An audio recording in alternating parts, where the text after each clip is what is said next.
Hey friends, I thought I would try something a little different this week. Instead of walking you through every single meal, I wanted to share some highlights of the recipes, restaurants, and little discoveries that actually made me smile this last week. And something really interesting has been happening. I think my taste buds are changing. Once again, this has happened before. One of my absolute favorite meals this week was something I threw together almost by accident. So I made some lemon herb quinoa with some lemon pesto I had, and then I heated up some vegan meatballs from Gardein, and then I paired it with one of my favorite Midwestern summer staples, this creamy cucumber salad. If you're from the Midwest, you probably know exactly the one I'm talking about. Sliced cucumbers and onions with Greek yogurt, a little mayonnaise, a splash of vinegar, and something sweet, and a lot of dill. And I mixed everything together with the quinoa and the meatballs, and somehow it became this fresh, bright bowl that felt like a little bit of the Midwest meets the Mediterranean. So it was so easy and so satisfying, and it's definitely going into my regular rotation. Another surprise happened while I was in Orlando last weekend. I stopped for a vegan burger and an oat milk milkshake.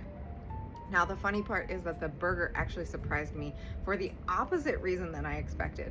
It tasted so much like a greasy fast food burger that my palate almost rejected it. And probably a year ago, I would have loved it. But this time I found myself thinking, this doesn't even taste healthy to me right now. The milkshake, on the other hand, was absolutely incredible. So, back at home, and my kitchen sink salads are still one of my favorite staples, just throwing everything together. Whatever greens, veggies, beans, fruits, seeds, nuts, and dressing I have at hand somehow is just a different salad every time, and it's interesting. And then my morning protein shakes are still going strong. Hummus and veggies continue to be one of my favorite snacks, and to top it all off, I enjoyed the very last mango from a friend's deer tree.